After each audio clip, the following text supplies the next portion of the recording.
तो इस वीडियो में देखेंगे एक्सेल में राउंड फंक्शन के बारे में। जो राउंड फंक्शन है एक्सेल में वो कैसे काम करता है उसको इस वीडियो में कवर करेंगे। तो चलिए शुरू करते हैं।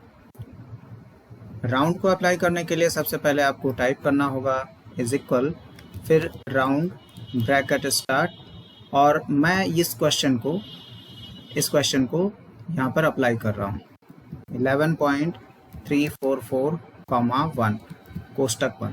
जैसे मैंने ये एंटर किया यहाँ पर तो देखा कि 11.3 बस आ रहा है, यानी कि 11.3 ही बस आ रहा है, जबकि यहाँ पर 3 के बाद 4 और भी है। इसका मतलब ये है कि जो आपको आंसर आना था कॉमा के बाद जो नंबर लिखा होता है उतना ही आंसर आएगा दशमलव के बाद, यानी कि 11.344, 1 लिखा है अगर जो ब्रैकेट में, तो ये कॉमा 1 बताता है कि आपको दशमलव के कितने स्थान तक आंसर चाहिए। तो यहाँ पर 1 लिखने का मतलब है दशमलव के 1 स्थान तक चाहिए, और 4 को कंप्यूटर इग्नोर कर देता है, क्योंकि यदि यहाँ पर जो नंबर है इनमें से कोई है तो कोई बात नहीं है, हम कोई बदलाव नहीं करेंगे, जो भी इधर बच रहा है यही आपका आंसर होगा। ठीक है, इसलिए यहाँ पर ये आंसर आया हुआ है। यहाँ पर भी नीचे हम इस चीज़ को अप्लाई कर रहे हैं।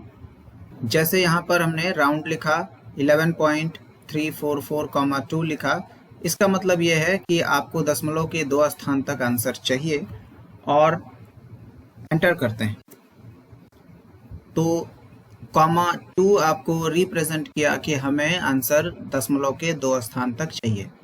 तो यहाँ पर दशमलव के 2 स्थान तक आंसर आपका आया हुआ है। तीसरा नंबर मौजूद था, लेकिन यहाँ पर जैसे तीसरा नंबर कौन सा था, 4, जैसे 11.34, इसके बाद एक और 4 बच गया था, तो वो नंबर इसी के बीच का था, यानी कि 0, 1, 2, 3 के बीच का ही था। अगर जो इनमें से है तो हमें कोई दिक्कत नहीं है, जितना इधर 2 स्थान तक आ रहा है वही आंसर आपका हो जाएगा। अब यहाँ पर देखते हैं नीचे वाले में, थोड़ी सी यहीं पे समझना रहेगा।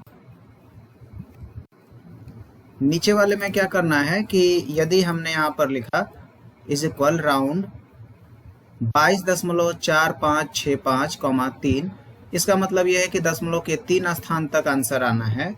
एंटर करते हैं तो देखिए दशमलव के 3 स्थान तक आया। दशमलव के 3 स्थान तक जो आपका आंसर है वो यहाँ तक है, यहाँ तक। ठीक है, लेकिन यहाँ पर 6 था तो 7 आ गया यहाँ पर। ठीक है, जैसे 4, 5, 6, यहाँ 4, 5, 7 हो गया। क्यों हो गया इसी को समझना है। जैसे यहाँ पर कॉमा 3 लिखा है, इसका मतलब यह है कि दशमलव के 3 स्थान तक आपको आंसर चाहिए। जो 3 स्थान के बाद जो चौथा नंबर आपके पास मौजूद है, ये चौथा नंबर अगर इनमें से नहीं है, यानी कि 0, 1, 2, 3, 4 इनमें से नहीं है, ठीक है, अगर जो वो है 5, 6, 7, 8, 9 इन 5 में से कोई है, तो पिछले वाले में, यानी कि इससे पीछे वाले, यानी कि तीसरे नंबर में +1 हो जाएगा। तो ये जो चौथा नंबर था, यानी कि चौथा नंबर जो एक्स्ट्रा हो रहा था, वो नंबर इनके बीच में से, यानी कि 5, 6, 7, 8, 9 के बीच में से कोई ना कोई है, इसलिए 6 को 7 कर दिया गया है, जैसा कि यहाँ पर है। ठीक है, अगला देखते हैं। यहाँ पर हम टाइप किए हैं ये वाला क्वेश्चन, एंटर करते हैं। कॉमा 3 आपको बताता है कि दशमलव के 3 स्थान तक आपको आंसर चाहिए। यहाँ पर ध्यान देने की बात यह है कि आपके पास तीसरा नंबर मौजूद ही नहीं है। तो तीसरा नंबर मौजूद नहीं है तो जो आपका नंबर लिखा रहेगा वही आपका सीधा सीधा आंसर हो जाएगा।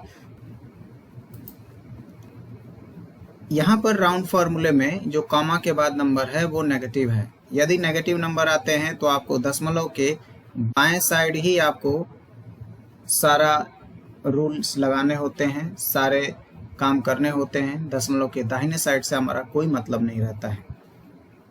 तो एंटर करते हैं। यहाँ पर 230 आया हुआ है। कैसे आया? वो ऐसे कि यहाँ पर -1 रखने का मतलब यह है कि दशमलव के बाएं साइड में पहला नंबर, यदि पहला नंबर 0 से 4 के बीच का है, यहाँ से फिर से 0 से 4 के बीच का है, तो यहाँ नियम क्या कहता है कि यदि 0 से 4 के बीच का है तो ये खुद ही 0 हो जाएगा। तो ये 0 हो गया, यानी कि 2 3 ऐसे ही रहेगा और 2 जो है ये 0 हो जाएगा, इसलिए यहाँ पे 230 हो गया। ऐसे ही नीचे वाले को देखते हैं। नीचे वाले को अगर जो हम यहाँ अप्लाई करें तो एंटर करते हैं। यहाँ पे 200 हो गया। क्यों? क्योंकि यहाँ पर -2 बताता है, जो यहाँ पर -2 है ये बताता है कि आपको दूसरे नंबर पे सोचना है कि ये नंबर अब क्या है। तो ये नंबर 0 से 4 के बीच का नहीं होना चाहिए, यानी कि 0 से लेकर 4 तक कोई नंबर नहीं होना चाहिए। यदि है तो ये खुद ही 0 हो जाएगा, और जिसको छोड़ के ये दूसरा नंबर पड़ा है, यानी कि इसको, ये पहला है ये दूसरा है, तो जो पहले को छोड़ के इधर गया है इसको, यानी कि पहले को भी 0 कर देगा। तो ये भी 0 ये भी 0, तो क्या हो जाएंगे 200।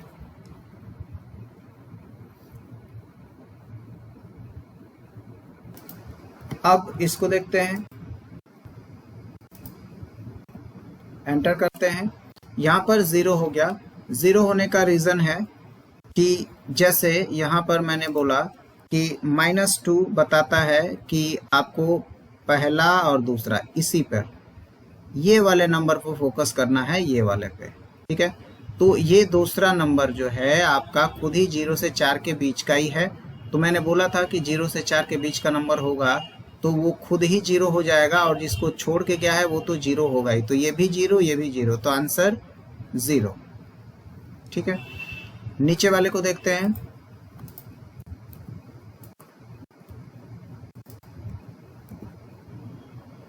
एंटर करते हैं।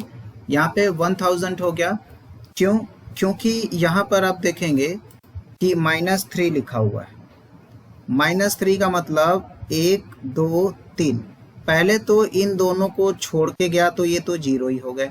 उसके बाद ये तीसरा नंबर 0 से 4 तक के बीच का नहीं है, ज़्यादा है। जब ज़्यादा होगा तो एक नंबर आगे वाले में बढ़ेगा, और आगे कोई नंबर नहीं है मतलब 0 होगा, तो वहाँ पर 0 जो है उसमें 1 बढ़ जाएगा। तो यहाँ पर 1 हो गया, ये 0 ये 0 और ये 0, तो इसलिए यहाँ पर 1000 हो गया, यानी कि 1000 हो रहा है। ये 5 अगर जो था, जैसे यहाँ पे 5 था तीसरा नंबर, जब तीसरा नंबर 5 है तो एक नंबर अगले वाले में जुड़ जाएगा, और खुद ही ये तीनों 0 हो गए, तो इसलिए 1000 हो गया ये। सेम इसी तरह से एक क्वेश्चन और एक्स्ट्रा यहाँ पे ऐड कर दे रहे हैं। जैसे यहाँ पर आप देखिए कि मैंने टाइप किया बराबर राउंड ब्रैकेट स्टार्ट 567,2 कोष्टक बंद और एंटर। तो यहाँ पर जैसे ही एंटर हम करेंगे, यहाँ पे क्या आएगा आपका आंसर, यहाँ पर मैं अप्लाई कर देता हूँ। देखिए 567 हो गया। यहाँ पे सॉरी, यहाँ पे -2 करना है, एंटर। अगर यहाँ पे -2 है तो यहाँ पे क्या हो जाएगा 600। कैसे? देखिए -2 का मतलब ये वाला नंबर, ठीक है। ये वाला नंबर 0 से 4 के बीच का नहीं है, यानी कि 5 6 7 8 9 इनमें से कोई एक है। जब ऐसा कुछ होता है तो अगले वाले नंबर में 1 जुड़ जाएगा, तो इनकी 6 के बगल में 5 है तो 5 वाला 6 हो जाएगा और ये खुद दोनों 0 हो जाएंगे, तो हो जाएगा यहाँ पे 600। तो यहाँ पे 600 ऐसे हुआ, ठीक है। तो ये राउंड फार्मूला था। राउंड के बाकी और भी फार्मूले हैं, उसको नेक्स्ट वीडियो में कवर किया जाएगा, तो चैनल पे बने रहिए।